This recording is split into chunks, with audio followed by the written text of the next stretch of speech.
Hello, welcome to Mutual of Omaha's Wild Kingdom. The name Philmont spells excitement for scouts and scouters everywhere. I've always wanted to visit this world-famous Boy Scout ranch, but somehow I never thought of it as being an authentic part of the Wild Kingdom. Not until I read this little booklet that Jim is holding here, the Philmont Nature Story.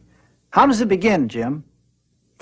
A rare opportunity awaits the outdoorsman at Philmont. Here you may see nature in relatively unspoiled beauty.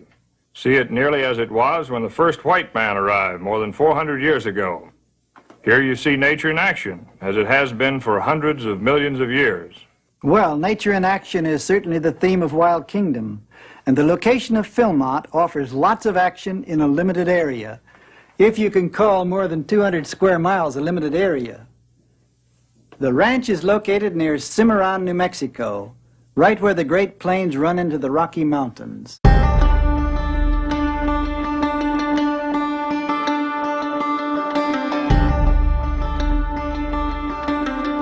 In northern New Mexico, in the Sangre de Cristo Mountains, near the village of Cimarron, lies Philmont Scout Ranch.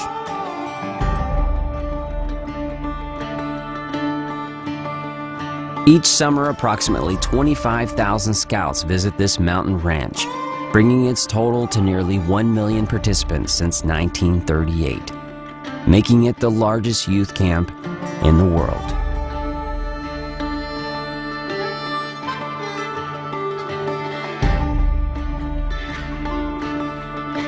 Philmont's 215 square miles contains much of the history and legend of the great American West. Today's scouts hike many of the same trails that were once used by American Indians, mountain men, gold miners, and cowboys.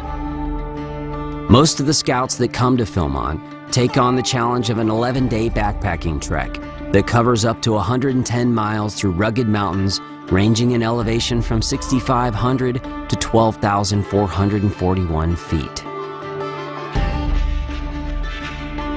For those who have been to Philmont, it is much more than a scout camp in the mountains. There are countless stories of people's lives being impacted by their time on this ranch, but as many will tell you, the challenges taken on a Philmont trek pales in comparison to the difficulty of explaining it to those who have never been.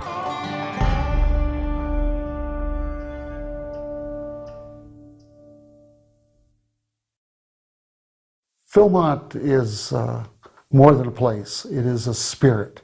It is a spirit of character building, of mental fortitude, of physical development, of mental development. Because it's just so different than what any one person would be able to conceptualize without seeing it or feeling it, actually.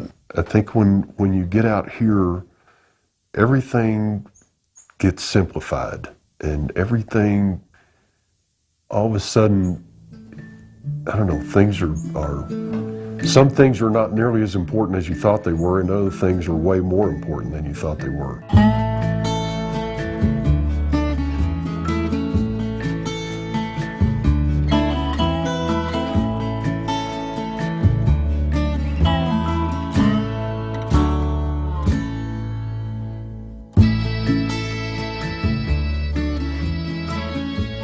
In 1939, Philtern Rocky Mountain Scout Camp opened its gates for the first summer to 189 scouts. Although the number of participants were small by comparison to later years, Philtern was on its way. The success of this first year's trial pleased no other person more than the man who donated the land, funded its development, and envisioned its impact on young people from across the country. The man whose camp would bear his name and his principles of living, Wade Phillips. The Boy Scouts of America are pretty fortunate to have caught the eye of Wade Phillips in the 30s.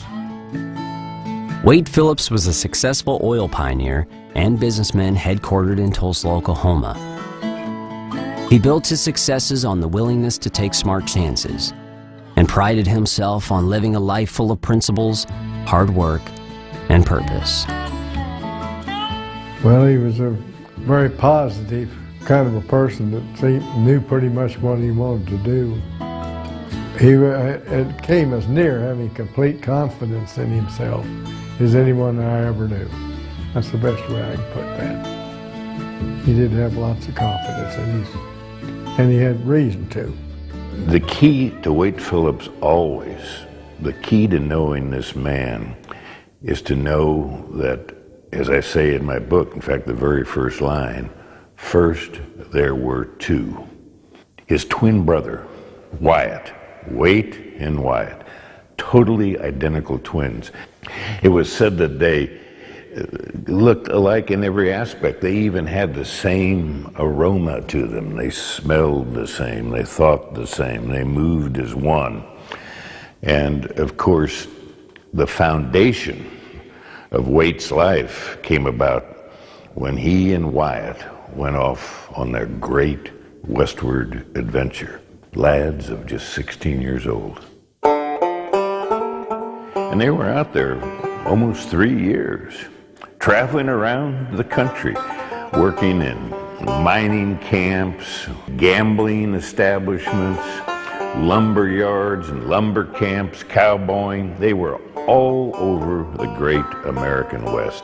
And that trip together had such a profound influence on Wade. He fell in love with that country. And of course it ended tragically, because when they were 19 years old, up in the Northwest, Wyatt died. Wade lost his other half. His twin brother died from a burst appendix.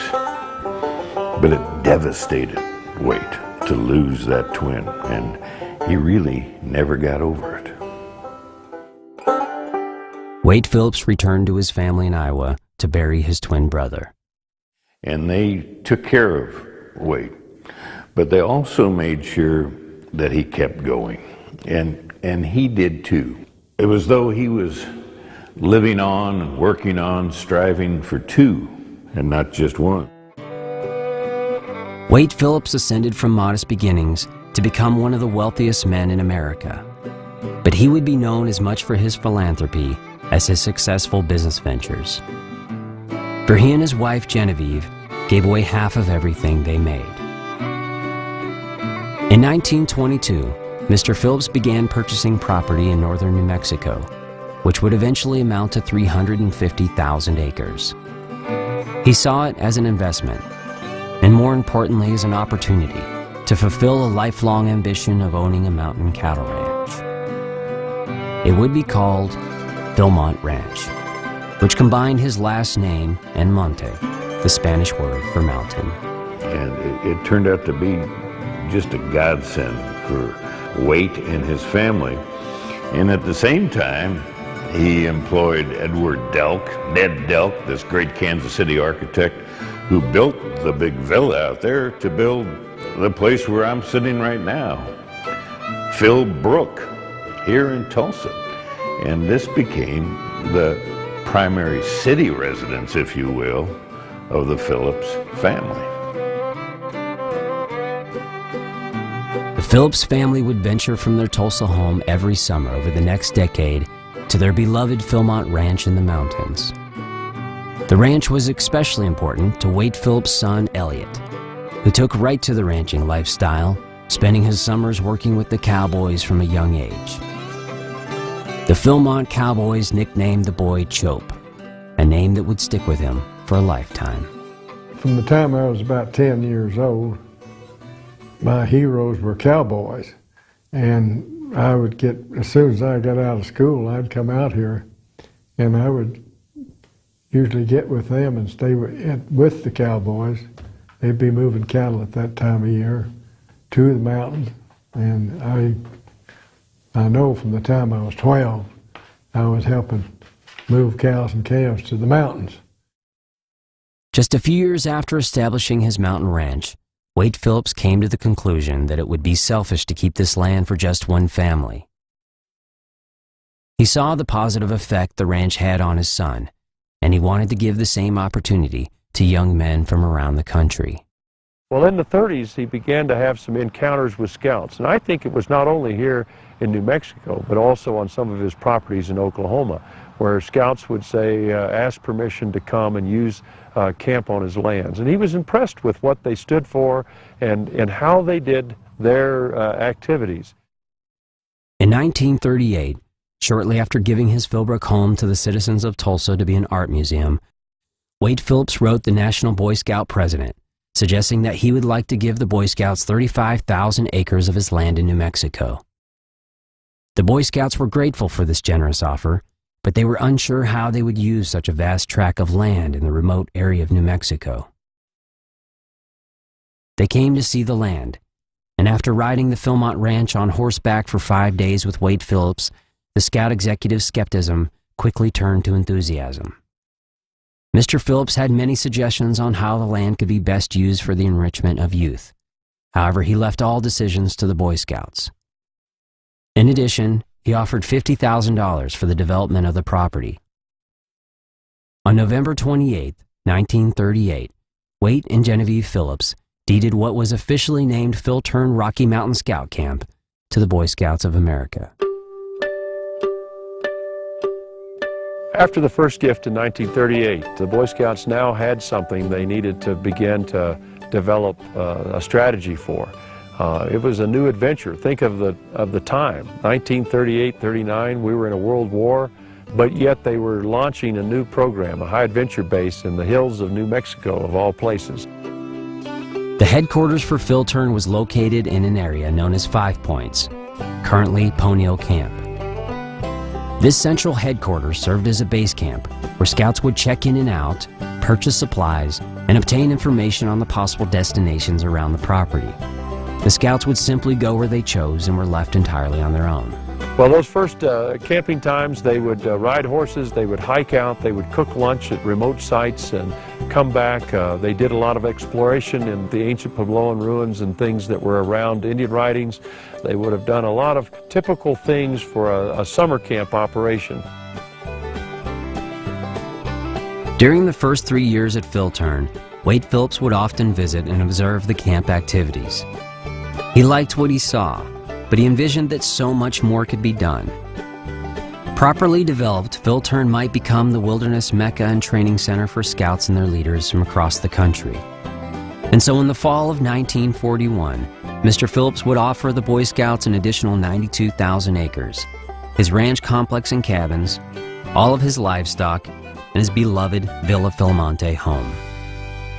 The response from the Boy Scouts was again grateful, but cautious. They were unsure how they would use such a large piece of land. How would they fund its development? And so Wade Phillips sweetened the deal. He offered his 23-story Phil Tower office building in Tulsa, Oklahoma. The income it provided in rent would help finance the development and operation of this new mountain scout camp for years to come. At last, the scouts accepted the gift, and on December 30th, 1941, Philmont Scout Ranch was born.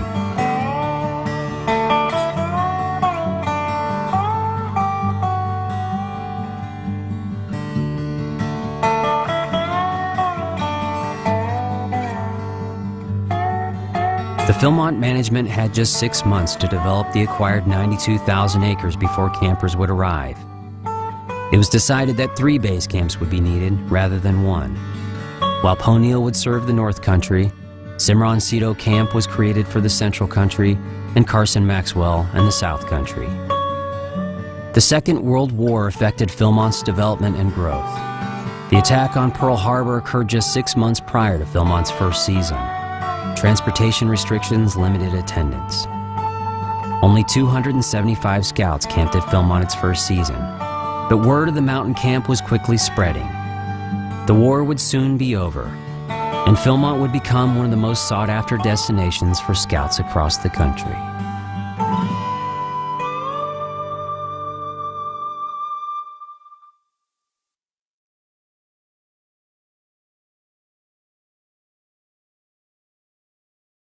In 1946, George Bullock took over as Philmont's program director. He wanted to promote the location of the ranch and emphasize the lore of the great American West to attract more scouts. He was the one that would really do a lot to bring Philmont to the nation. Through advertising, only he-men would come out to Philmont. It was the land of the rugged individual, the true scout. You know, this is a period of Roy Rogers and kids growing up and watching The Lone Ranger, you know, the Old West.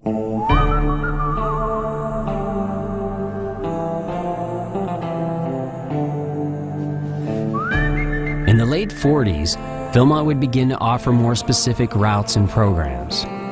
The most popular was the 12-day expedition in which scouts pulled burros 81 miles across the entire ranch between the Poniel and Carson Maxwell base camps.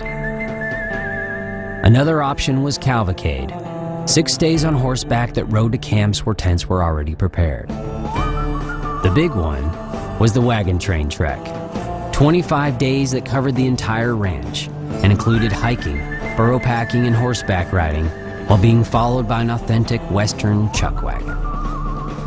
You had all of your gear on this wagon.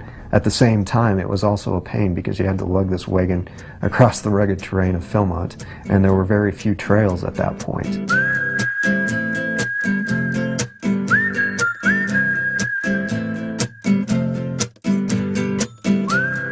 George Bullock's plan had worked. The number of participants quadrupled in just 3 years to 8,400 scouts in 1951. Scouts now had the opportunity to tour the mine at Cypher's Mine Camp and climb the highest peak on the ranch, Clear Creek Mountain. At the foot of the Tooth of Time, the stockade was built to serve as the base camp for the 6-day Kit Carson backpacking trek. In the backcountry, several camps such as Porcupine, Black Mountain, and Beaubien were being opened. Just as Wade Phillips had hoped for, Philmont offered opportunities for individual scouts to participate in junior leader training programs or explore ranch and farming vocations through work experience at Philmont.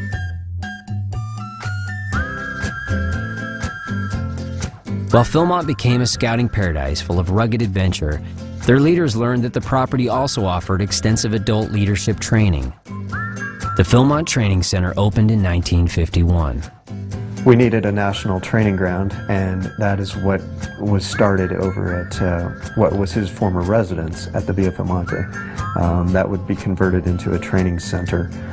It wasn't until much later that that was returned into a museum as it is today. For many years it was kept as the training center. The kitchen and the maid quarters were turned into the dining hall, and then each of the rooms were a classroom.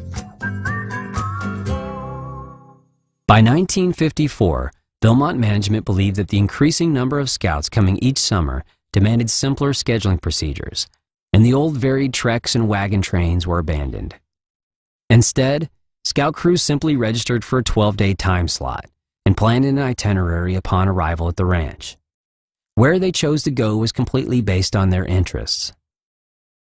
Scouts roaming the ranch unaccompanied for 12 days introduced new dilemmas. Philmont management thought there ought to be some sort of guidance and training, especially for scouts with less experience. And so in 1957, specially trained rangers were assigned to each crew to assist the scouts during their first few days at the ranch. With the starting of the Ranger Department in 1957, we began to do things on the scale that we do today. That is, allowing crews to go without staff members. We still use the Rangers for the first 3 days, but then they follow an itinerary. The development of staff camps across the ranch.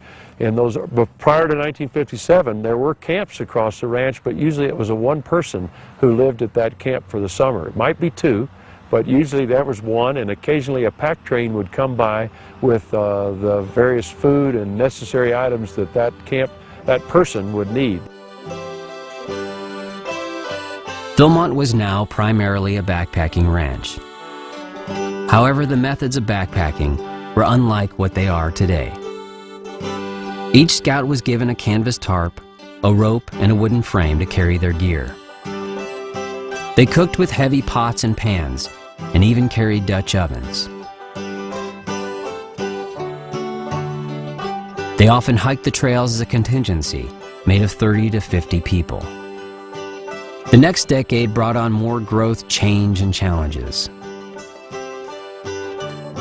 In 1960, a ceremony was held to rename Clear Creek Mountain to Mount Phillips, in honor of Wade Phillips.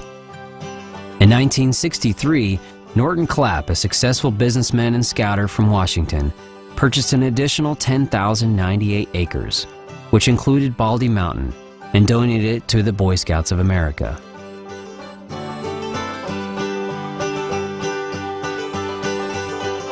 This addition provided campers access to one of the largest mountains in the region and increased Philmont's size to 137,493 acres, approximately 214 square miles.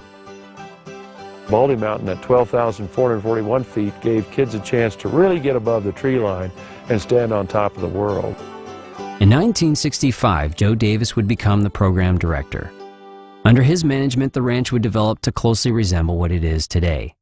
With all the challenges and triumphs that defined Mr. Davis's 9-year tenure, few were as memorable as his first week on the job. I had the staff training. It rained all week. And the last day, the day before the arrival of the campers, we had a 12-inch rain, and we had one of those famous or infamous flash floods. We worked all night taking care of the scouts and whatnot that came. It was a devastating sight. Logs, huge trees, boulders, and here were the wooden pipes that came out of the reservoir. I was afraid that we were done for the season.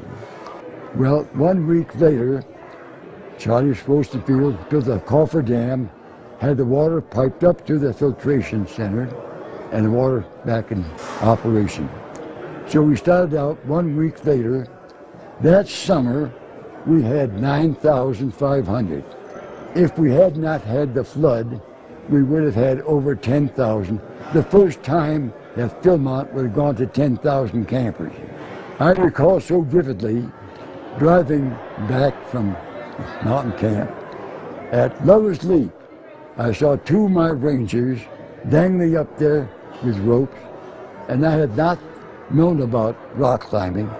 And I said I was afraid to fall down and dash, break their necks, and have to call their parents and say, your sons are dead. But I said, Dave, you guys, come in and see me when you come in. They knew I was unhappy about their being there. Well, they came in, and they knew that a strong offense is a good defense. They said, Mr. Davis, you ought to have rock climbing here in the program. I said, okay, let's talk about it. And so we talked about rock climbing. I knew that there was a rock climbing school in Colorado. I said, would you young men be able to come back next year, next summer? Yes, we can. Will you take care of the rock climbing program? Yes, we'll do it. Will you go up to Rock, Colorado and take that course? We will. So they took the course and came back, and the rock climbing program was established in 1967.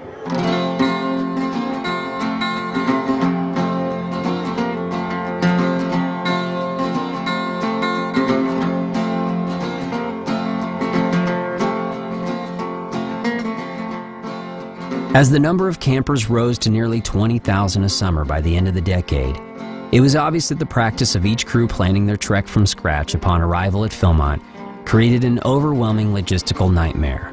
And 1968 was one of the biggest years that we had at Philmont. At that time, we were camping 500 people a night at Simoncito. Beaubien was having 400 campers a night. And there were other camps that were virtually unused on Philmont. So we thought, it's really important to disperse the load over Philmont so that we don't have everybody concentrated in one place. As Director of Logistics, Dave Bates led the efforts to create pre-planned itineraries to be sent to scout leaders before arrival so the crews could make their choices at home and Philmont could better prepare for the high volume of participants each summer. it really helped Philmont. I mean, it really helped get crews dispersed throughout Philmont. It enabled us to significantly increase the number of campers here at Philmont. As our numbers increase, have forced us to be more driven to planning ahead with what the programs need to be, which has resulted in having 3 horse camps, 3 rock climbing camps, 3 challenge camps. We needed to be able to give kids an opportunity regardless of what part of the ranch they were on. The 1965 flood, along with the heavy use of trails and campsites, sparked the need for a new staff department to be created. The Conservation Department actually got its name and started in 1971. Before that, there was obviously conservation work happening all over Philmont, but that was around the time when they sort of realized they needed a dedicated group of people to really undertake the planning and management of these types of conservation projects. We're trying to do the best that we can to keep Philmont awesome for all the next generations of Scouts. Philmont's rich history and colorful characters influenced yet another aspect of Philmont's program, which began unofficially in 1971 by the camp director at Cypher's Mine. Well, the first interpretive program actually, like I say, started on its own with Bernie Holman up at Cypher's Mine. We were at that time a very straight up, absolute shorts, knee socks, squared away shirt scout camp. Now, one day Bernie was camp director up at Cypher's Mine, and he sent down this photograph of him and his whole staff dressed in period clothing standing there at the mine entrance, and he said, "Now isn't this cool?" Right away I said, this looks like a good idea.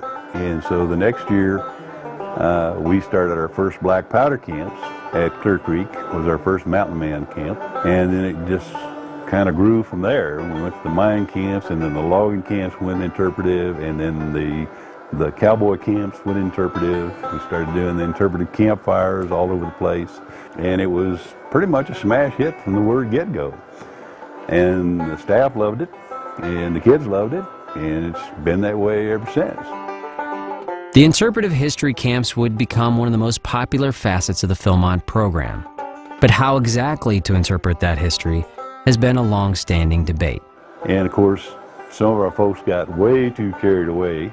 So when I actually sat down to write the manual on how to do interpretive programs, the opening sentence was, remember that everybody west of Mississippi was not a flaming idiot. And because something got really out of hand with it. My staff at Clear Creek started doing that right off the bat. They just kind of went nuts. And they moved out of the staff shelter and into the old cabin that's up there. It's been there for 100 years or so. It's all run down, rats and everywhere. And hey, we're going to live right. They quit eating our food and started getting chipmunks and squirrels and whatever, and trapping them, skinning them out, eating them. And of course, they all got sicker than a dog. We had to go up there about once a month and grab them and bring them down to headquarters. They didn't want to come down. We were mountain men. No, you come on down here. This is a shower. Get in it. Ooh. Well, that was kind of fun.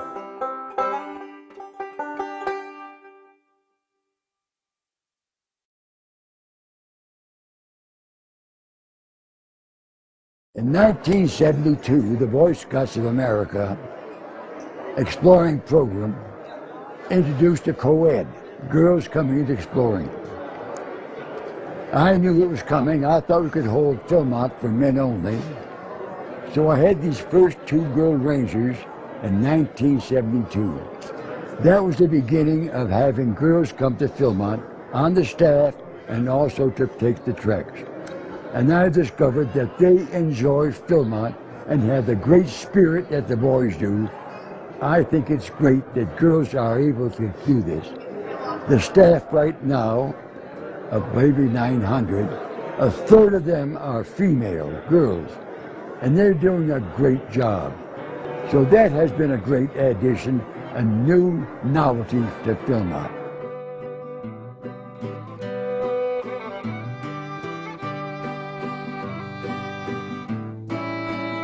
In the coming decades, Philmont would continue to grow to 26,000 participants and 1,000 staff members each summer. Since 1989, Philmont has been permitted to gain use of the Volley-Vidal unit of the Carson National Forest, which has offered scouts at Philmont an expanded variety of scenery, wildlife, and program. Today, more than 30 camps in Philmont's backcountry offer programs that range from black powder rifle shooting to mountain biking, archaeology, and excavation. In 1994, the only documented T-Rex track in the world was discovered on Philmont property. The one unchanged aspect of Philmont since Wade Phillips' ownership is that it has remained a working cattle ranch.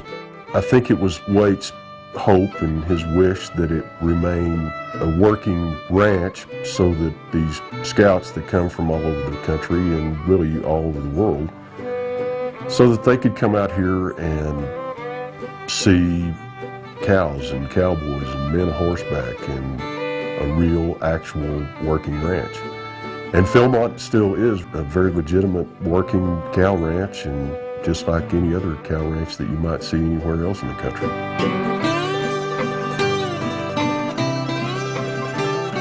We have the same vision statement that Wade Phillips had back in 1946, or for that matter, in 1938 when he visualized this gift. His desire was for kids to live the Scout Oath and Law on the trail.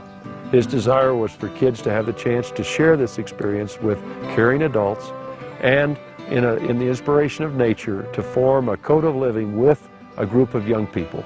And with those things working together as you challenge yourself going up over a mountain, or trying to cook supper in a rainstorm, or watching a bear as it crosses a meadow, or looking out across at a sunset or sunrise, or being able to experience a double or triple rainbow after a late afternoon rainstorm, or just listening to the sound of a small creek as it falls down the hillside, gurgling along through some pretty lush green growth, and wonder, did the miners hear that?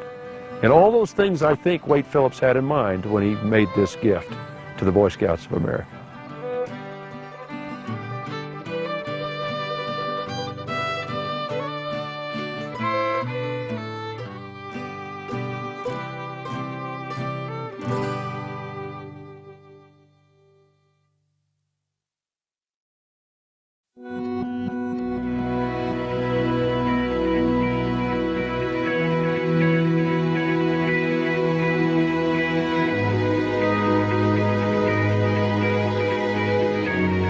It's great when they arrive at night and it's dark and all you see is these tents, and the next morning you wake up and you're surrounded by mountains and a big sky and 8 jillion Boy Scouts. Then you just realize how vast and huge this place is, and then it's all surrounded and swallowed up by the backcountry, which you know you're going to be in. It was really nice because I'd never seen mountains before. I was excited. I was starting to get more excited. All right, Heidi, you got Delta 15, change lives, have fun. I go back to Philmont.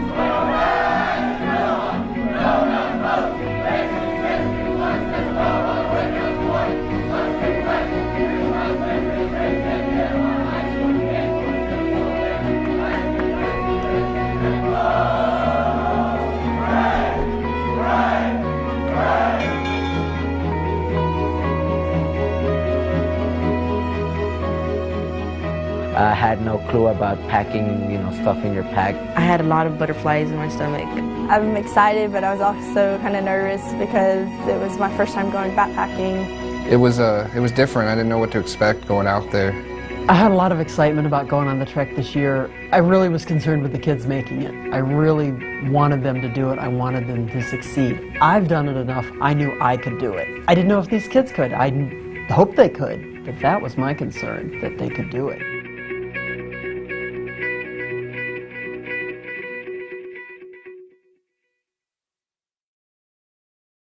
That day we met our ranger, Heidi.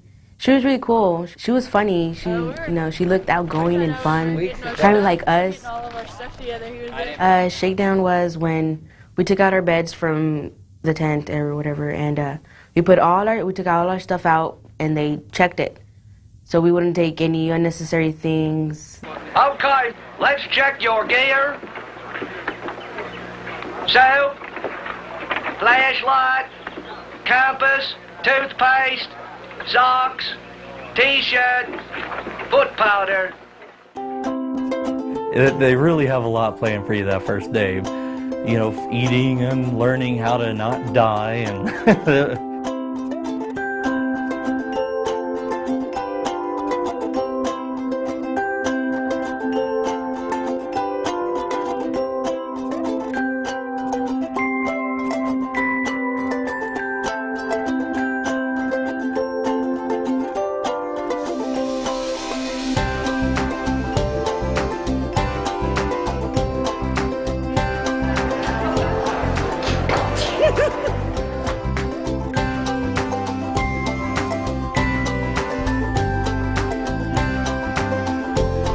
Get ready to go. All right, any problems with your knees, your ankles, or feet? Just old knees, but no, I'm fine. If you use too much of this, you will not have enough of this.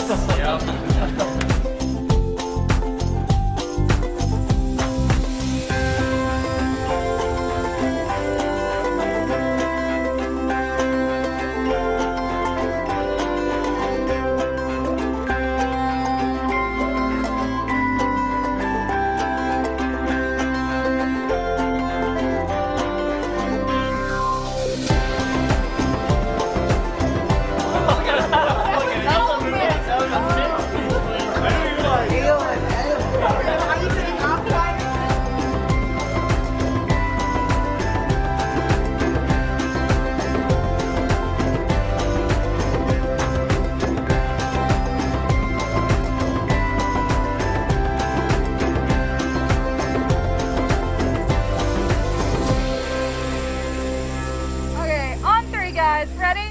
1, 2, 3. There's a time period when everything gets shut down and it's time to go to either a religious service or go to your tent and just do your meditations or whatever. A time for God, basically. And it was one of my favorite parts of that first day.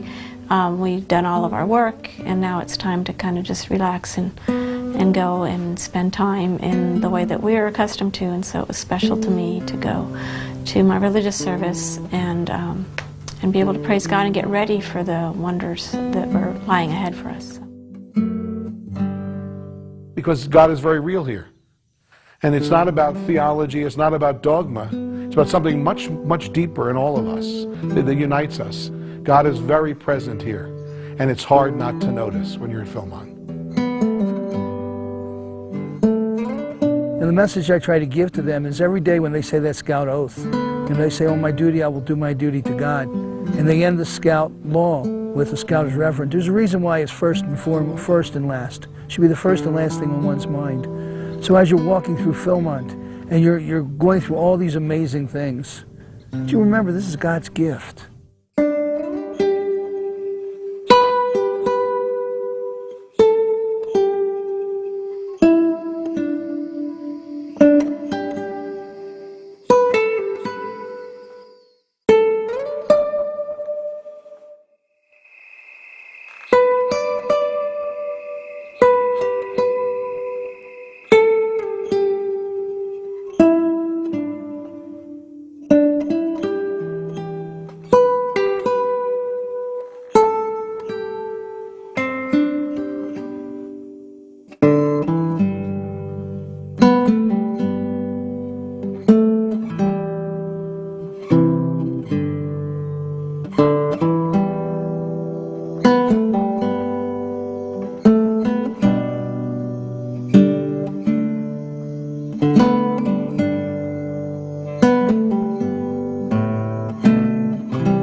And the next morning, you wake up and you're down to what's in your backpack and what's in your heart, and you get on that bus and you go. Please take a seat. First group front seats open for the Rangers. Come on.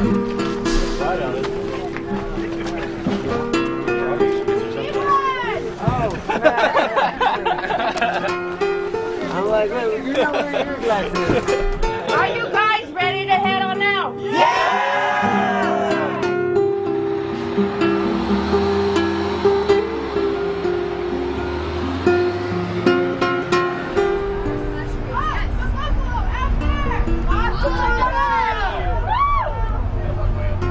That's good luck. If you see Tatanka, that's good luck. On the bus ride, I was really nervous. My palms were sweating and I had a big knot in my stomach. I was really nervous.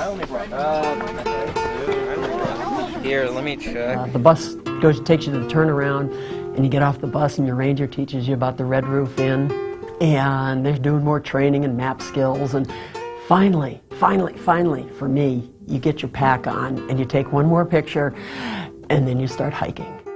We're not ready. Too bad Go. Yo, this is official, guys. All right. It's a magic moment every time because you think, wow, here we go. What lies ahead? We've spent all these months getting ready. Here we go.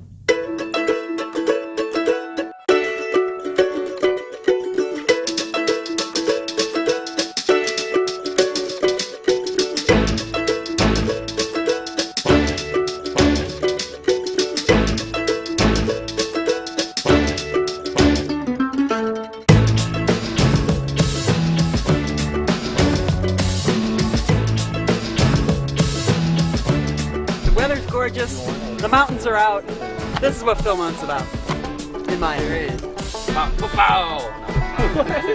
No, it is not about football.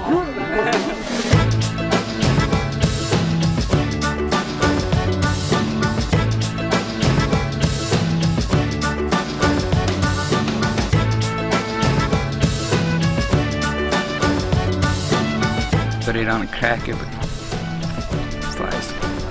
Get away. Mine. How's that jalapeno squeeze cheese? Oh, this is cheddar. It's great. Jalapeno, even greater. Save the best for last, you know.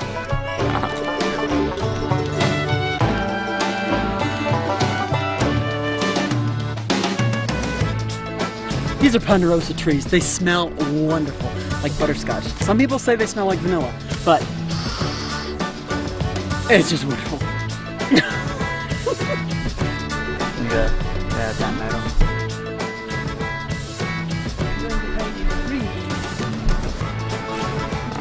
Hey, we hiked that long? That's awesome. Yeah. We're halfway. We're halfway? Halfway? The twin looks like that one character from that movie, Weekend at Bernie's. You know, I don't know if y'all seen it. It's like a really old. was dead. Yeah. He had like an arrow across his head. You know the guy. They just laid him out by the pool and stuff. They kept moving him around. He only woke up when he heard the music, like in his earphones, like this big tape player. Then he'll be like. He's actually snoring. This is our first day hiking, today. and I hope we're laughing Literally as much longer. at the end of the trek as we have been up till now, because this is just hilarious, and I hope the laughing lasts. I'm gonna be like Lewis. We're gonna have to. That had to be one tough first day. It was a long, up, constant hill that we were expecting a little bit easier in the first day. And it's like you get out there and you're kind of thinking to yourself, like, what am I gotten myself into? Because you don't know how long the hike's going to be that day. So far, so good. I liked it. It was sunny. It wasn't hot. You know, sunny in Texas is really hot, and sunny in New Mexico is not hot at all. So I liked it. And going through the little creeks and going uphill was fun. I liked it, except for the fact that, you know, our crew members, you know, they were getting kind of exhausted real fast. So I had gone sick. That was really hard because I got scared. I didn't know if that was how I was going to feel the whole way over there, since I wasn't used to the altitude and the backpacking. That day was the worst day for me. Like the first hiking day, I hated it. Yeah! Ready to the vodka. We have these circles, which are the fire rings, and in them you will see the number of... So the role of the ranger once you get on the trail is mainly to kind of teach the crews hard skills and soft skills. The hard skills are the basic things that they're going to need to know to get from point A to point B safely at Philmont, and the soft skills are kind of like group dynamics, and those aren't as obvious. You're trying to make the group cohesive and also have the crew leader be the actual leader in the group. Our trustworthy leader forgot his spoon. You don't want to like...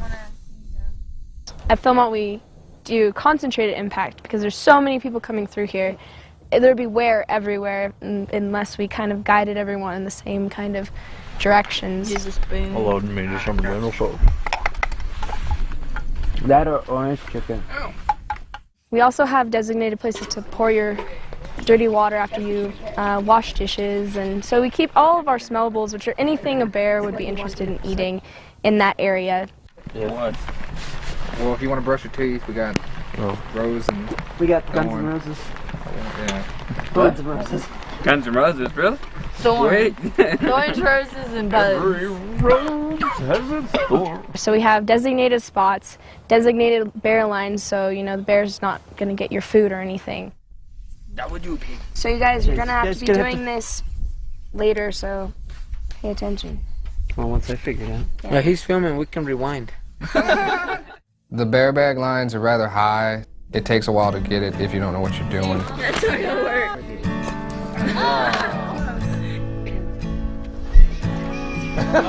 Yes! Yes! Okay, now this is the tricky part. I was kind of surprised that it actually started raining, and then they were going on, oh, but we still have to do this, and we still have to do that. And that was kind of like, oh wow, we actually have to work in rain.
How's it going, guys? How's it going? Are y'all from Austin, Texas? Yeah. Oh, we've been waiting for you. All right, good deal.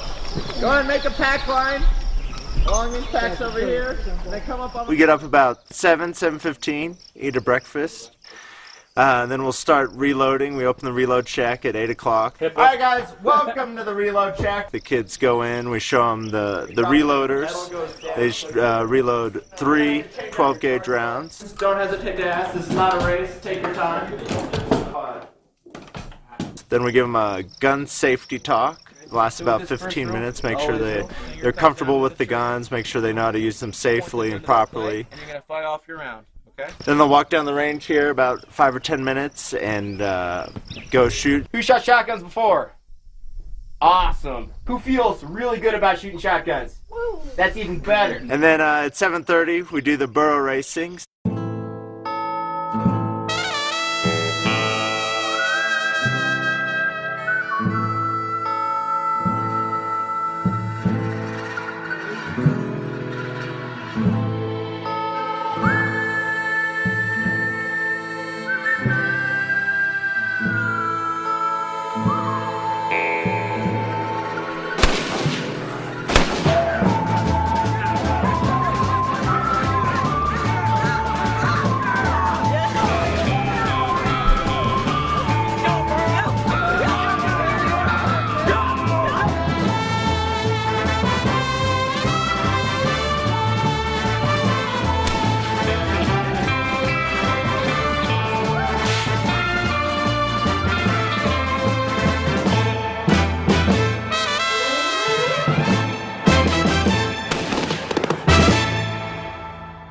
The main thing that I really liked about Harlan was the Wilderness Pledge. The Wilderness Pledge at Philmont is a time when the rangers give you a Wilderness Pledge card that says, you know, I pledge to take care of Philmont, I pledge to respect it. And our ranger tied it in. We went up to a mountaintop or a cliff edge that overlooked this beautiful valley. She really made the pledge come alive, and she gave us time to contemplate what we were going to see and what we were doing there. So we're going to spread out, and if you want to stay here, that's fine. And think about it for 10 minutes, kind of quietly.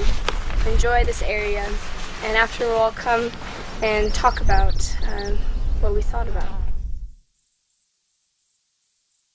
I'm glad to come out backpacking again. My goal is to hope everyone has fun and make it through.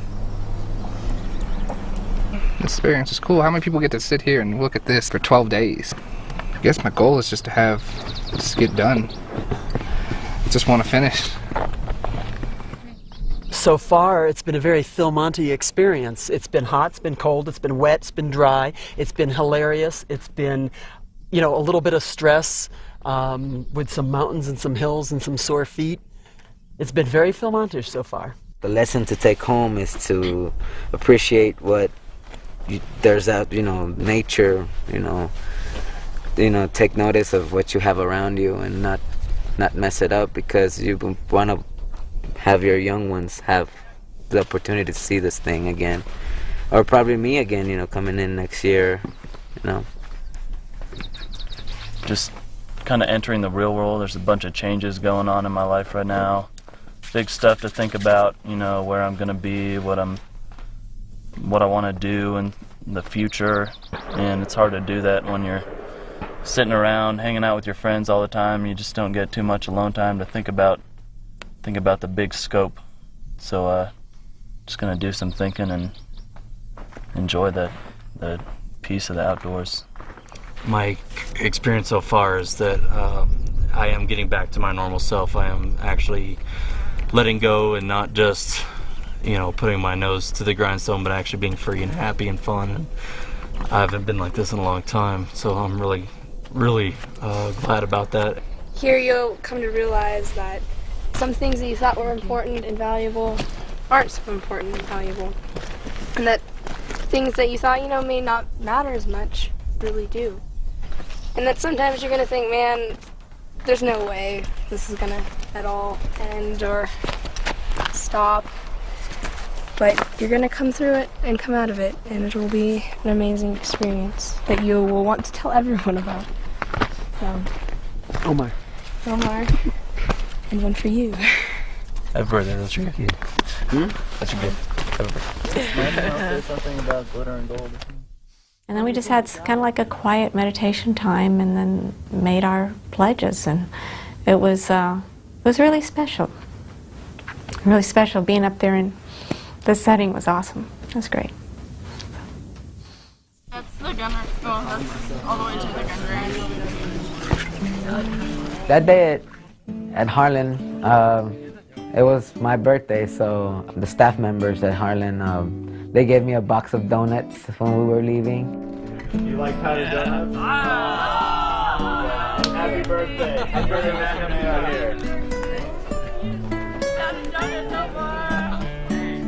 We were pretty excited about that, because donuts was heaven for us.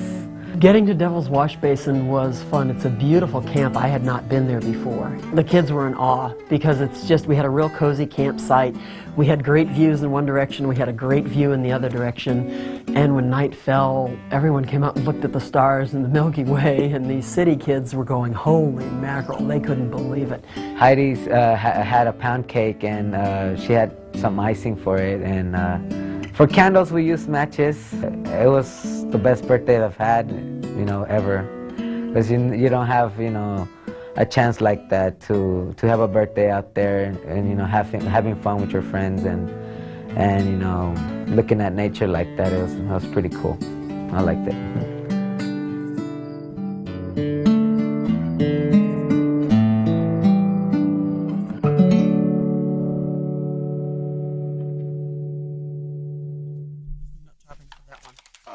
That was like dropping napalm into the We were walking in the road. I think I stepped in some loose, wet mud that was deep, and the tendon on the back of my foot is really hurting.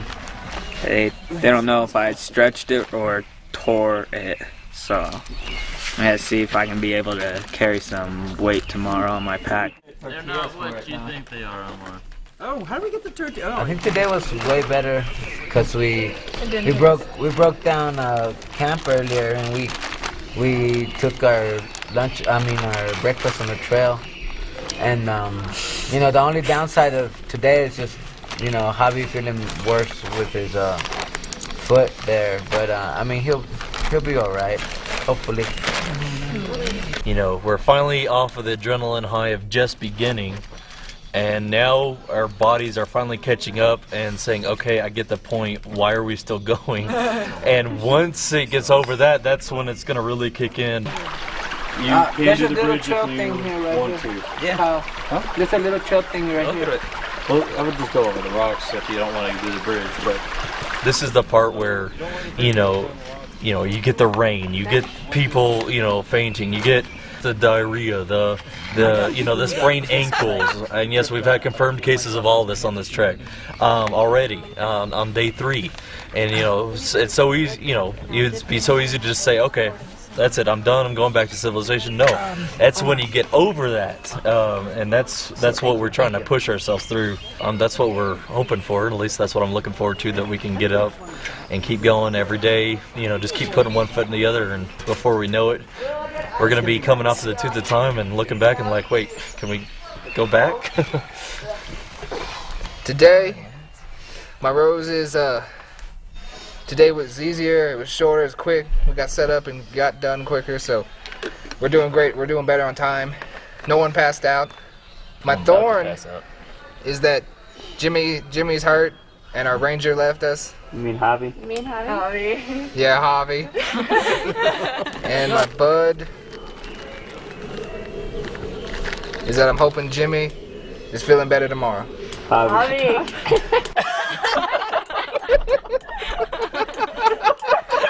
He's smiling! Oh boy!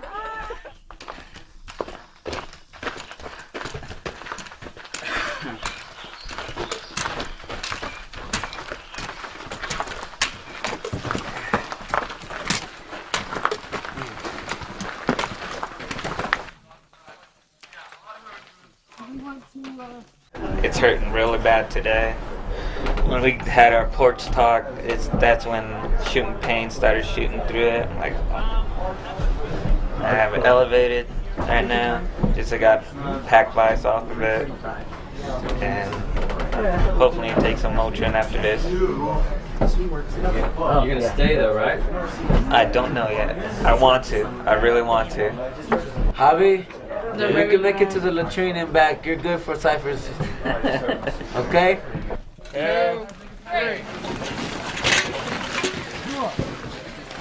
Of course, then we move this stuff It's all the rocks that we dropped last year.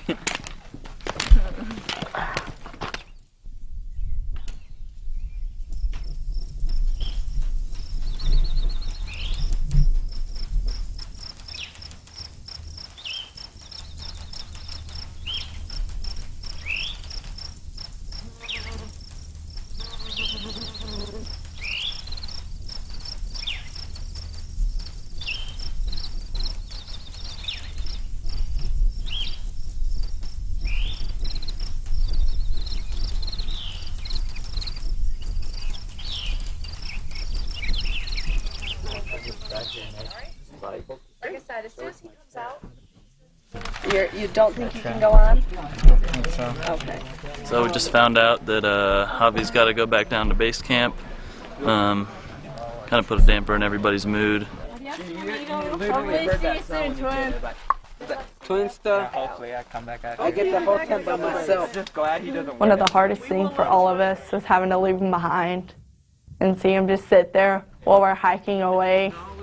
That was the hard thing for me, because it was like this is somebody I've known for most of my life, and I just had to sit there and watch them while we were hiking away. I actually stayed near the back because of wanting to see them one last time before we actually couldn't see them anymore. It was sad to see him go. You know, you prepare and you're ready to go and you have your mind set on the things you're going to do for the next 10 days. It kind of puts a crimp in things, but we wished him well. We knew he'd be well taken care of, and we would go on.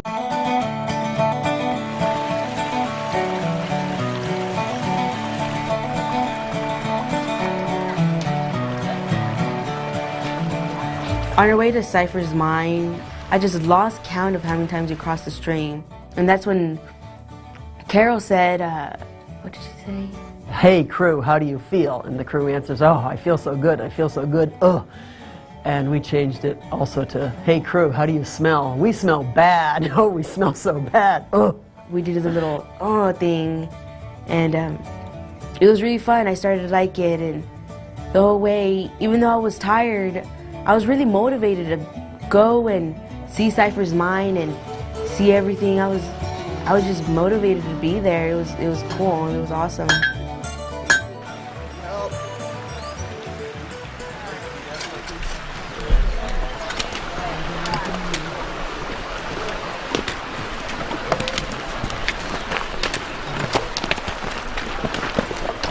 We made it.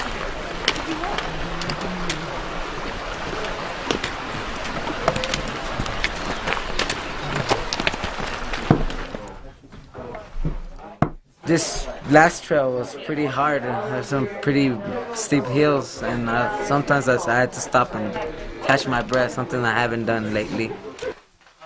It feels good to be here now. We don't have to set up camp, well, part of the camp.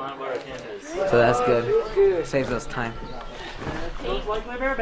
Like a ton off my back. The mine tour was pretty intense. I liked it. Now, before we go in, is anybody severely allergic to mold, claustrophobic, or afraid of the dark?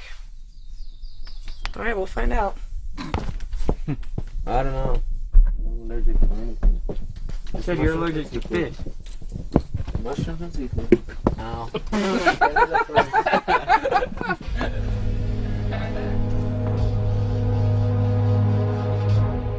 Charlie Cypher knew there was precious ore in this mine. It just had to be found. He had spent 20 years searching for it, and when the company he worked for gave up and deserted the mine, he did not. The Cimarron people called him Old Mountain Goat when he made his 23-mile voyage back to his mine carrying 100 pounds of supplies on his back. He spent the next several years alone in these cold, dark tunnels, determined to find what others had left behind. Nobody knows where Charlie went after Wade Phillips purchased the land. Many Cypher's mine staff members claim they've seen objects fly sideways off shelves and hooks. Others claim to hear the sound of the hammer banging rhythmically on the anvil at night while they try to sleep. Perhaps Charlie has never left. Or perhaps it was just their imagination. I made it.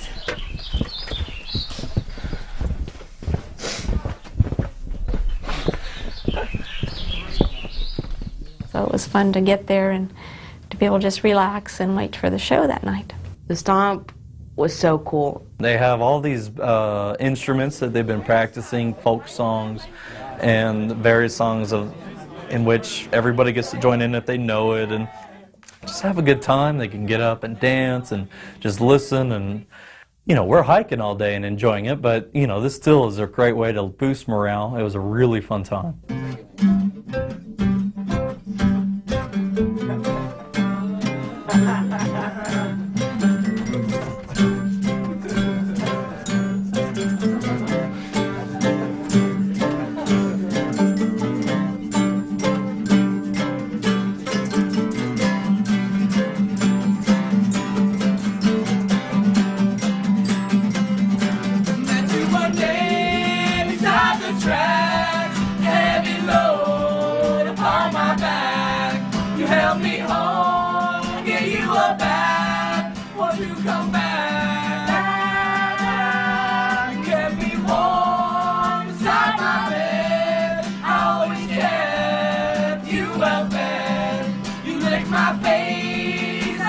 your back, thought it was love.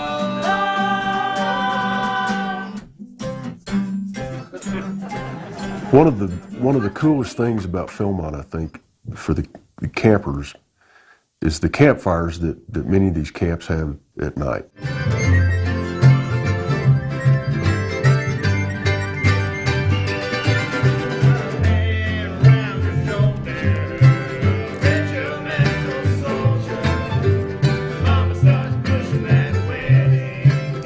It's a cool thing. I think it's great that these kids are exposed to all this history, including the music. But the wind is blowing cold on the New Mexico plain, and I'm lying here in Colfax County jail.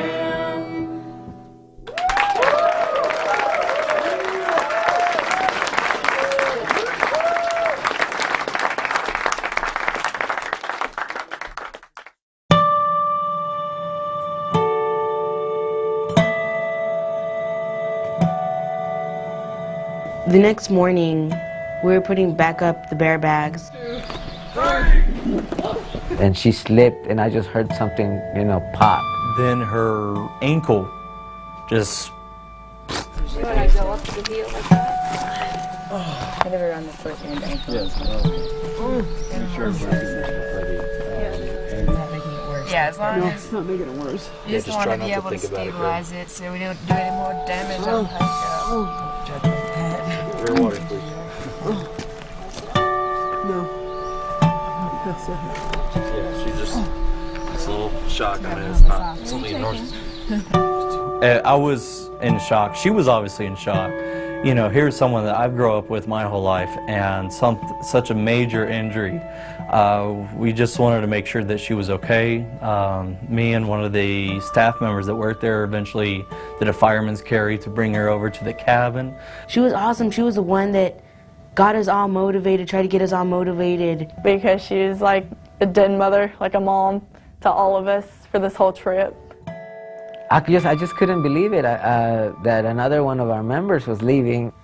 When we saw her, when we said goodbye before we left, I was really sad because another member left, gone, and couldn't experience what we did and couldn't join our fun because of an injury.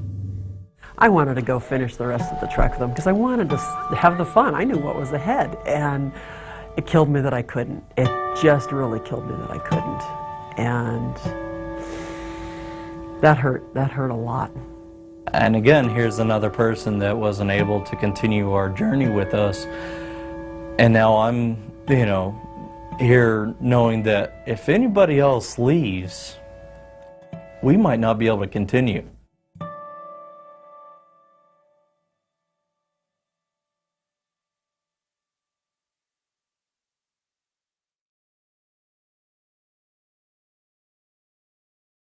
So it's day 7 on the trail, about 2/3 of the way done, and it's been great so far.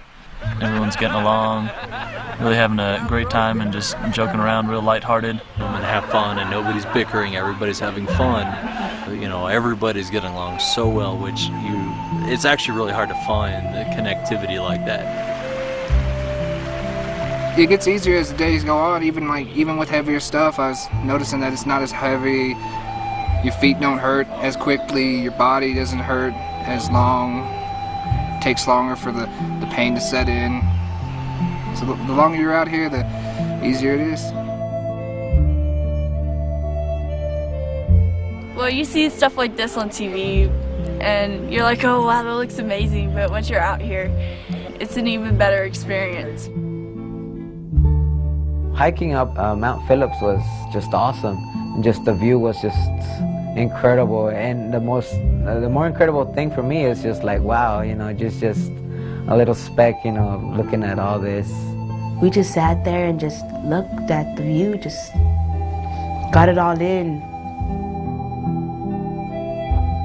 I've never Clear Creek. It's so cold up there. I wish I would have brought better cold weather gear with me, like gloves and stuff, like and a beanie.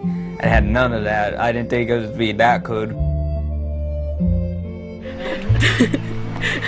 Can you Tonight there's a competition of tomahawks.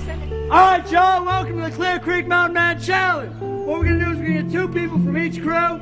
Y'all gonna throw some hawks. We're gonna decide who's the best of you. And after that, we baptized her. We called her Tomahawk after that because, you know, she was really good at it.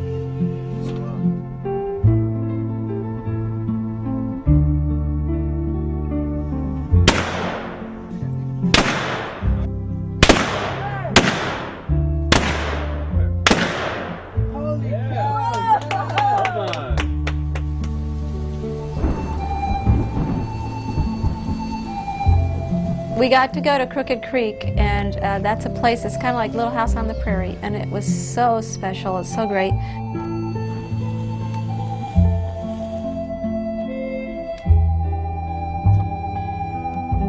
Been trying to give myself a little more time to just kind of sit by myself and reflect.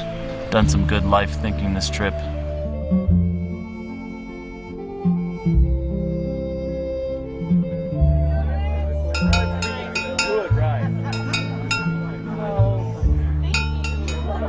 I was just wondering if we're gonna see Javi again tomorrow or not. So I've been thinking about. I really miss home. To Porcupine, or we can take The very next day I get back, I'm gonna have to go back to work in a cubicle. No trees, no nothing, and be on the phone all day. You know, so I'm not looking forward to that. Now it's just, you know, as the days are creeping closer and closer, it's like, you know, I want to try and cram everything else in before I have to go, because, you know, every time I step off this trail, you know, part of me is thinking, you know, am I ever going to be able to come back? I don't know.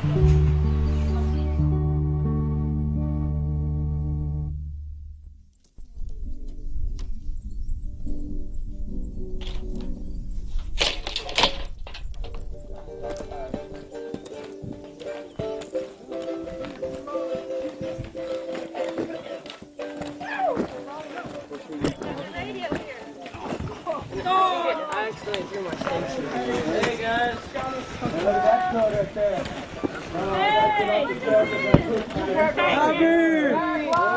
It was just, everybody just, you know, started shouting his name, just, hey, hey, you know, you okay? And Vance, crew leader copy. It was a really good feeling to see him up on that porch. It was really good seeing Javi again after a long period of time. But like all of us were starting to worry about him to see if he was going to get back on or not. When we got there, we saw it was like House of the Prairie, just grass everywhere. You can see horses and a cabin and. Where'd you say we were? Move in. So, we also do branding here. Branding is down which way? That way! Or you can practice roping our log. Because during Advisor's Coffee, we play a brutal game called Rope the Log. People die! That's awesome. Boom pow! Boom pow! Boom pow! Boom pow! Boom pow! They would hit pans and they'd be like, boom pow!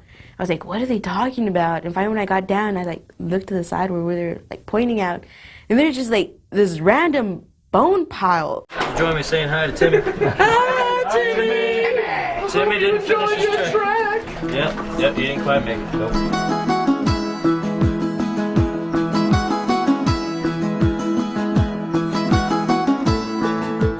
So we got into Beaubien today, really nice weather, about to do some horse riding, and I've never done that before.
It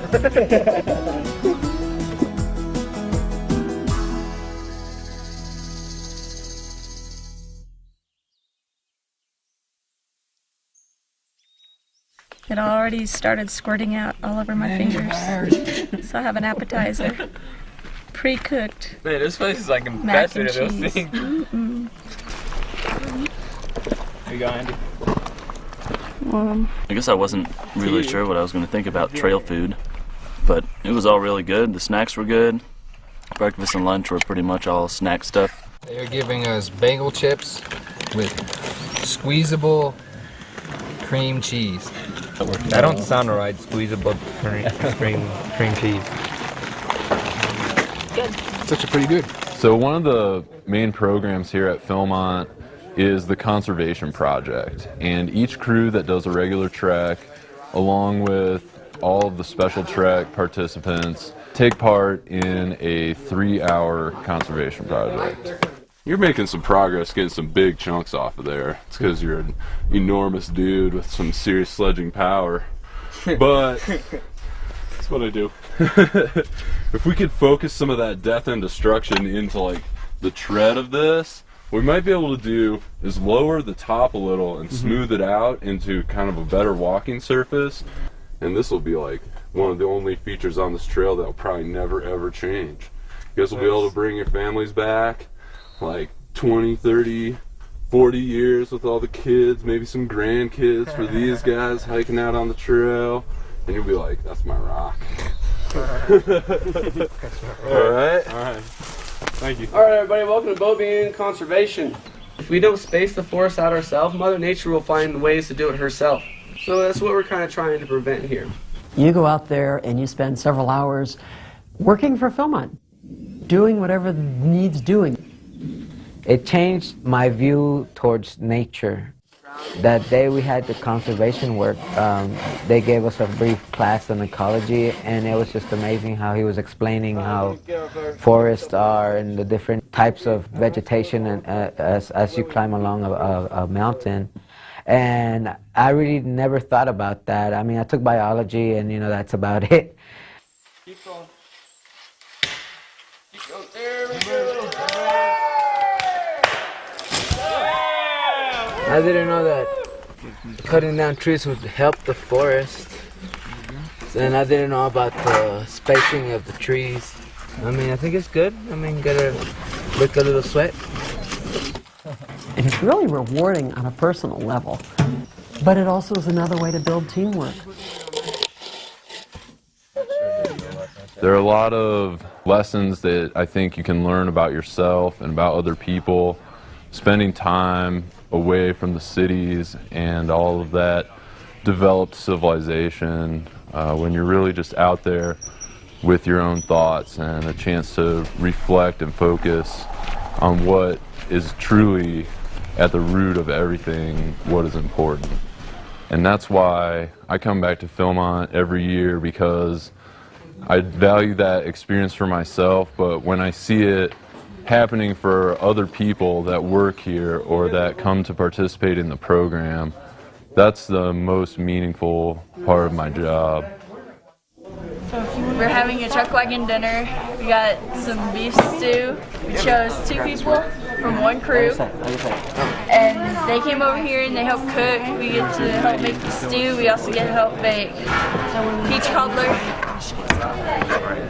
So hopefully it turns out good. And you.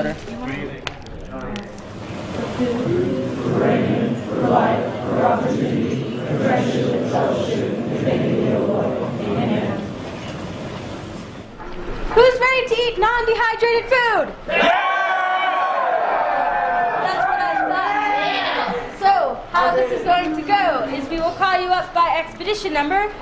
Your crew members will follow through this way.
best food we've had all day, other than that dry, preservative food. You add water, jerky every morning, crackers for lunch, cheese, peanut butter, real food.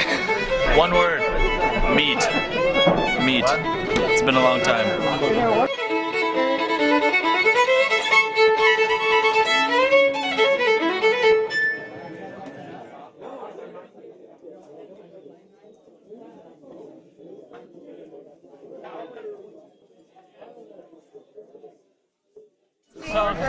Alright, our sign-up sheet is over there. The yellow sheet of piece of paper. 101. 101, let's see. 12. Yeah, I was about to say, there we go. They're moving in. We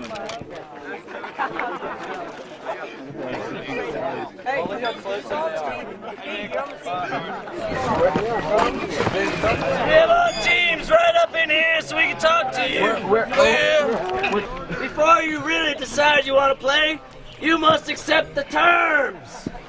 I accept. If your team wins, you get either pudding, cookies, or donuts. But if you lose, you'll do I'm a little teapot with the motions as fast as you can. Leapfrog halfway across that field as fast as you can. And then frolic the rest of the way.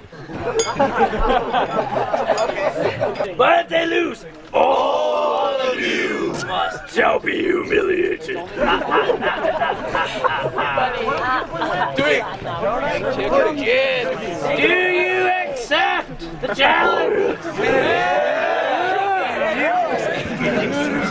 Michael makes it.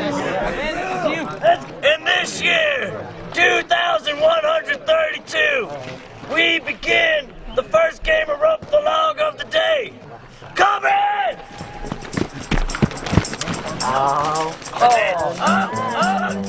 I see it!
So we were going from Black Mountain all the way to Schaefer's Pass. So that was our last real uphill battle.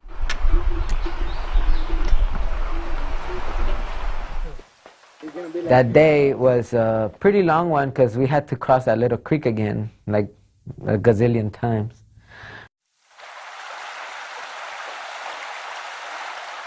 I was just worried about somebody slipping or falling in the water. Well, falling in the water would be kind of cool, but not slipping and, you know, getting hurt.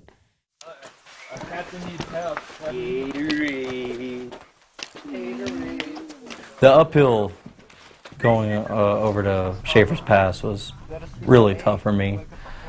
It was getting to that point of the trail where everything was hurting. That was kind of grimacing through it. It was about time to pack it up, but I knew we had one more day, and I knew that as soon as I hit the trail at the end, I would want to go back, but it was getting close to the end, and it was really tearing at me.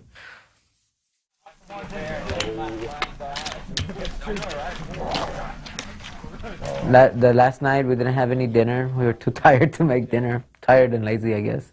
Oh yeah, this is what you look like in 2 weeks. Dirty, you stink, sweat everywhere, but it's worth it. We ended up joking around like all the other nights. Mama blisters. Now this whole camp smells like feet. Shut up. It's gonna attract. Why you have to ruin the moment? Seriously, God. Tomahawk. Got tomahawk. Jimmy attracts the bears because it smells like food. Oh, you saying it don't smell like you? Hey, bears don't come to attack me. We decided we were all going to get up at 2 in the morning so we could go get to the time and time just to see sunrise on the 4th of July. That's a great way to start Independence Day. See the sunrise at 2 time. And fire your pistol. Yes! And go down to Cimarron for Buffalo Burgers. And we decided that we would get up at 2 in the morning and hike to the rest of the night. Yeah, I'll fall asleep on there too. And some people will be like, oh my God, is he dead? A homeless person. So what's he doing over here? We were really close that night since we all had realized it was our last night, and after this we knew we weren't going to be the same. My rose is the black powder shooting and tomahawks. I really like that. That was really fun. My thorn would have to be Carol leaving us and Javi for half of it, 4 days. My bud, I really want to see the sunset, the sunrise from to the time. Well, my rose is just the 10 glorious days that we've had here. The highlights are the sunrise service that we had over on Comanche. I loved going into the mine. That was fun. Shooting black powder rifles was fun, and throwing tomahawks was fun. And every day was fun, so I had a great time. I don't know that I have a thorn other than the tragedy of Carol's ankle, and I'm thrilled that Javi's back with us. My rose being my favorite part was Devil's Wash Basin. At night, me and Andy climbed up to that little ridge, and it was just like a planetarium, and it was absolutely silent. I just couldn't get over it. It was great. You couldn't hear anything, no matter how hard you tried. It was great. I don't want it to win, but I mean, we have to because we have lives in the real world. Go home sometime. And definitely some real food. Yeah. I don't care if it's cafeteria food. I'll eat it. My rose was being at Beaubillon because I like the lasso and people there were really cool. That's my favorite camp to be at. My thorn was I made it 11 days without getting hurt until the day. I fell down twice. I did too. Don't feel lonely. My bud will be seeing the sunrise at 2 the time tomorrow. The last night at Philmont was really sad. I wanted to stay longer, and I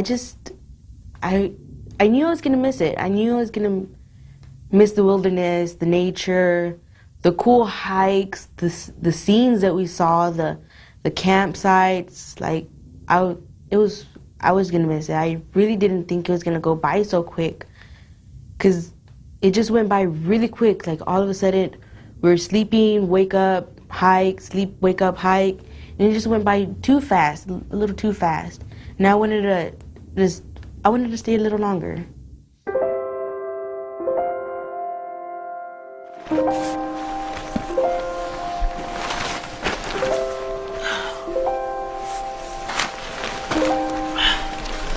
Morning, Uncle Larry. Let's roll, guys. Operation Independence.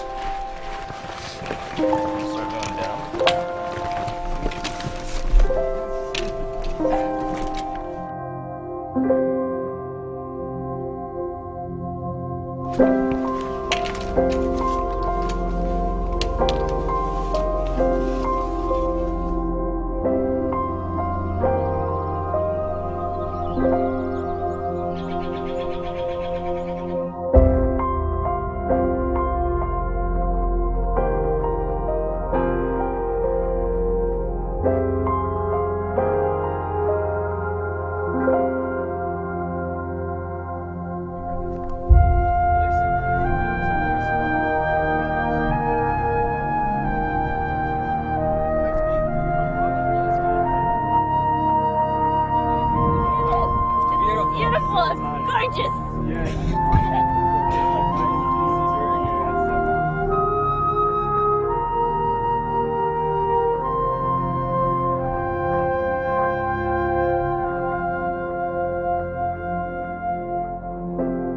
You can see base camp down below. And you're kind of like, well, we'll be back there in a few hours. I don't want to go yet. This is too much fun. Getting to stand up there and look all the way around and see all your buddies up there with you like, oh wow, we actually made it. We actually did it. In 2 weeks, we made the whole track, even though it seemed impossible.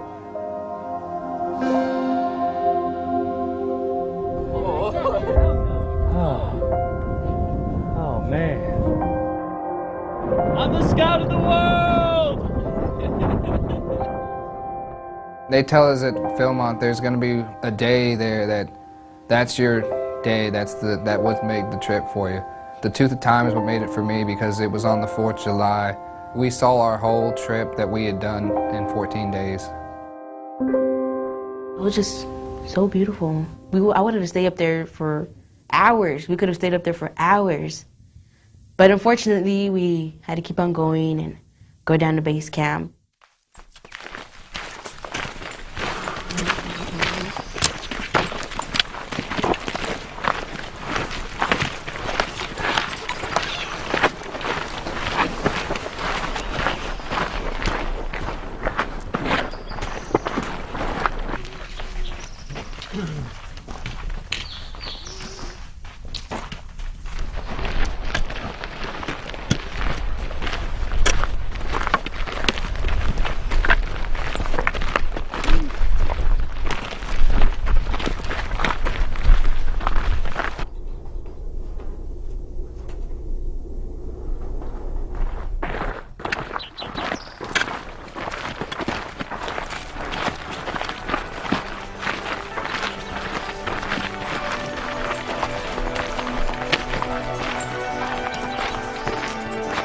The last little ways before we actually got back to camp, we just took off running.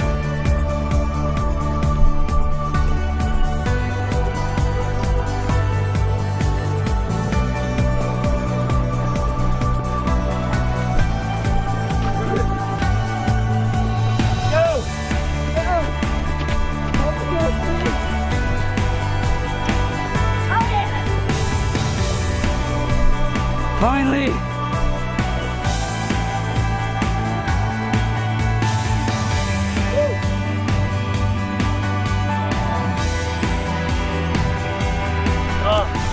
Awesome. Feels like I had a little bit of glory. I just couldn't believe we made it.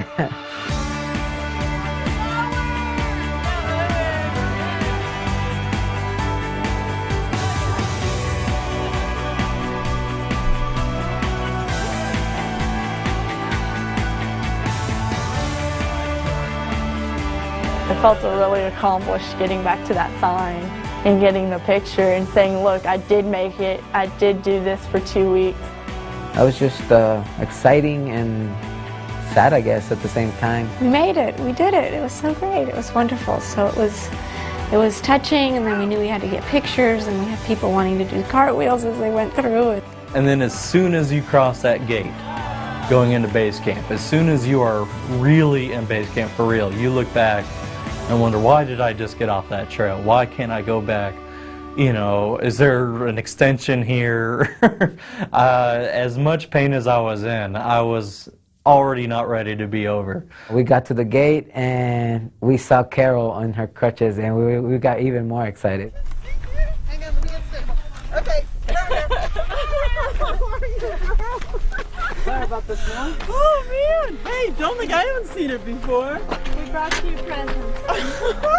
Extra dozen strawberries from the road. The crew had picked wild strawberries for me and brought them in and gave them to me when they got to base camp. I was just really touched that they had done that and thought of me and done that. It was so cool, and they tasted so good.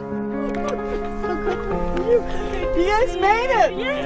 I have been thinking about you every blasted moment going, did they okay? Did they make it? I'm sure they did fine. I was so glad to see them. They came in, they were smiling, they were dirty, they were proud, they were successful. And I was just so proud of them. I was so happy for them because they did it. They did what you're supposed to do at Philmont. They were tired and boy were they smelly. But they did it.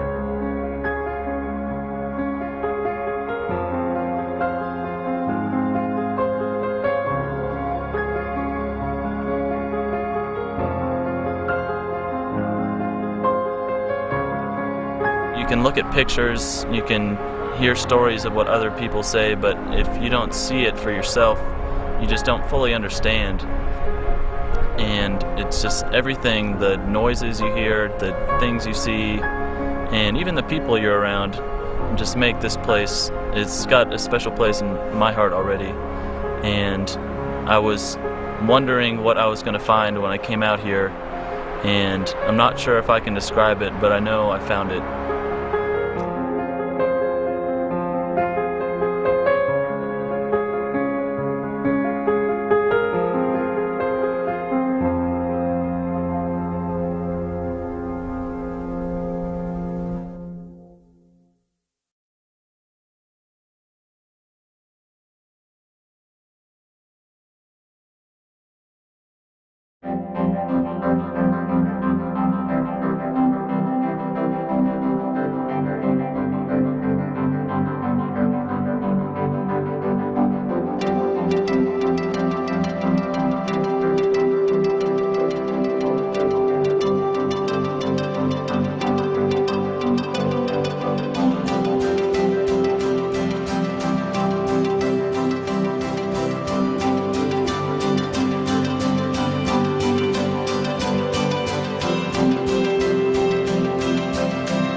Basically, Philmont's about the most fun you can have with your pants on. It's great.